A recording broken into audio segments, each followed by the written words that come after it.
whatever industry you pick, if you outwork everybody, if you try to be a little smarter than everybody, if you try to be a better salesperson than everybody, if you try to be better prepared than everybody, you've got your best chance. Because if you don't do it and somebody else does, I have the saying, work like someone's trying to take it all away from you. I actually work like someone's spending 24 hours, working 24 hours to take it all away from you.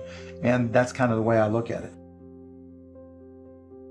What would you say is the number one reason why people fail? Lack of brains, lack of effort.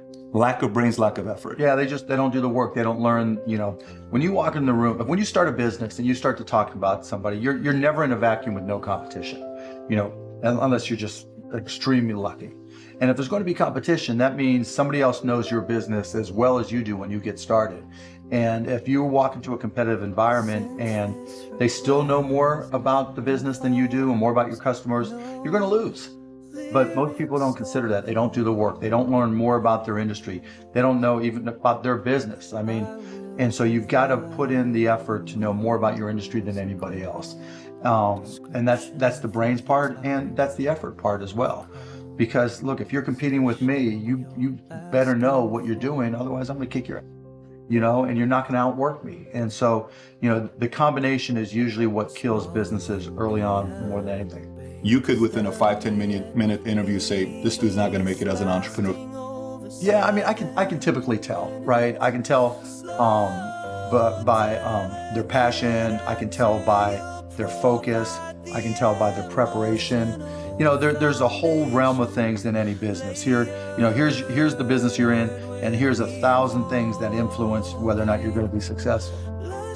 Through my experience in businesses, I can put myself in his position and say, okay, here are 900 of the 1,000 things he has to be aware of, and then go through and ask.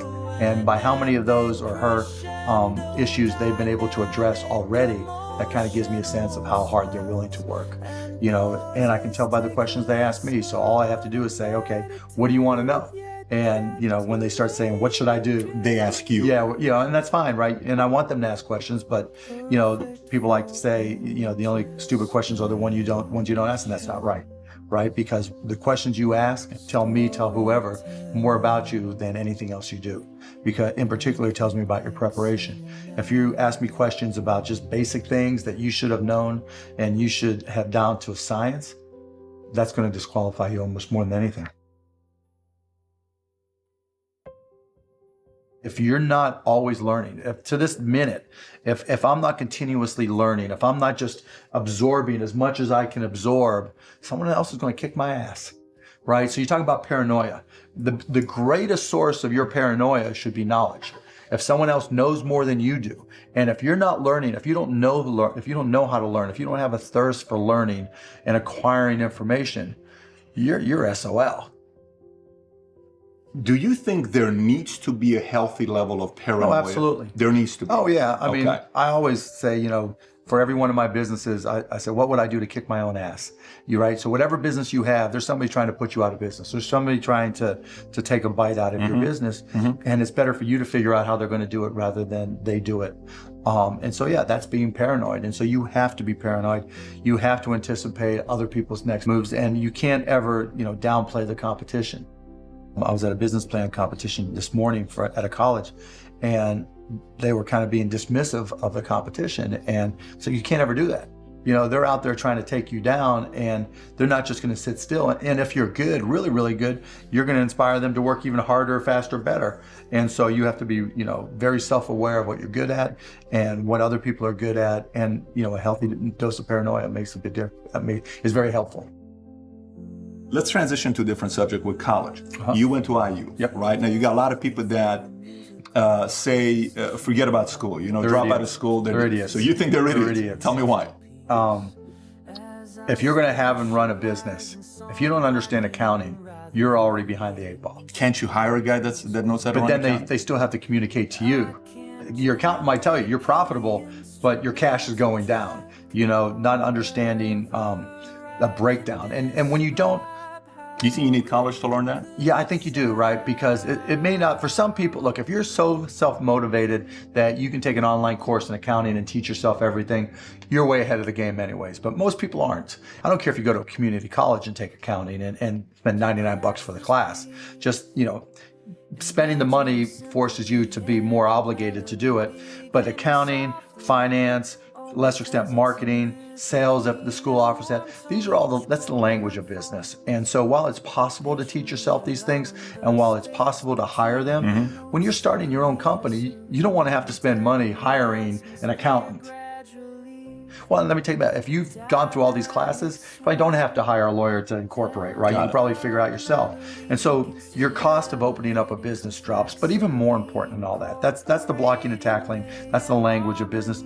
You know, the thing I learned at Indiana that was more important than anything else, I learned how to learn. And learning became far more important to me, because the one certainty in business is that it's always going to be changing. How does one entrepreneur increase the speed in areas that they can increase? There's certain things you can't control. Speed in what way? Speed of growing your business. All right. So how fast can I grow it? Yeah, I mean, it just depends. You've got to know your own skill set, right?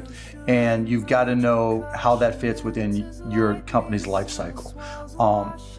You know, some companies are slow grind. And you just have to understand that, and you've just got to bide your time until it starts to click, and then grow with it quickly. You know, if you're trying to release a product that needs to be ubiquitous, you've got to go as fast as you can, and then, you know, release a product, yeah, like a launch. Yeah, and you know, there's a lot of people who will say, you know, perfection is the enemy of profitability, right? And that doesn't mean you have to wait till it's a perfect product. It really just depends on what the product is. It, you know, a barbershop, right? Is it an app? Is it a service? Is it a product? But, you know, the key is looking for the low-hanging fruit. What customers are willing to write you a check or commit to it, you know, so that they're willing to integrate it into their daily lives or integrate it into their daily business. And so getting a commitment either through time or revenue is typically what I look for. And so if I can get a commitment, then I'm going to be able to learn. I'm going to see how they use it. Do they sustain usage? And then once I get the next one, you know, hopefully it came a little bit faster than the first one. Then I can ask for referrals, and then the next one, then the next one. And I just try to ramp it up. You know, when I bought the Mavs, we had no season ticket holder base. And so literally it was a matter of just putting a list of former season ticket holders in a white pages back then, you know, on my desk next to my phone, and making phone calls. You? Yeah, me. Yeah, because if I'm not going to do it, how can I expect someone else to do it, right? So just get on the phone. Hey, this is Mark Cuban. I'm the new owner of the Dallas Mavericks. You know, I'd like to invite you back for a game. It's not, though. This is my business. But you can't get regular sales guys to sometimes make those calls once they get to a quarter. You're a guy that's a billionaire. You're making those calls. But that's all, you know, and that's fine and good, right? Because everybody's got their own goals, right? But still, I didn't want anybody at the Mavs to be able to say, well, he's not willing to do the work, right? There's, you know, if I walk around, I'm picking up all the papers. I'm not saying go get that picked up. I'm like, okay, that's trash. I'm picking it up. But in terms of speed of growth, it's really, you got to get that first customer first. And then when you get that first, what did you learn? Reiterate, get that next customer. And then hopefully as you learn more and more through the process, then the next one comes by even faster.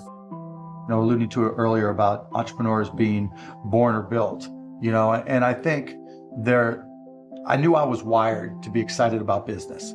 How or why, I don't know. But, you know, and there's certain guys that have the genetics to jump out of the gym, right? There's certain guys, you know, that, you know, when they golf, they have the muscle memory and the discipline. You know, Dirk Nowitzki may not be the most talented guy in the NBA, but his discipline and his focus to do what's necessary to be successful, he's willing to do, and combine it with being 7 feet tall and being skilled, you know, it makes him an amazing basketball player. So it's understanding what your skill set is, finding the right place to use those skills, and then going for it. You know, will that make you $250,000? It depends if you pick the right industry. You know, I started my first business when I was 12. I was buying and selling baseball cards, buying and selling stamps, anything I could do to make money. I was hustling and trying to do. So I was into business, but I not so much where it was all my friends were into it with me, so they wouldn't know. Baseball cards. Yeah, baseball cards, you name it. I mean, I grew up in Pittsburgh.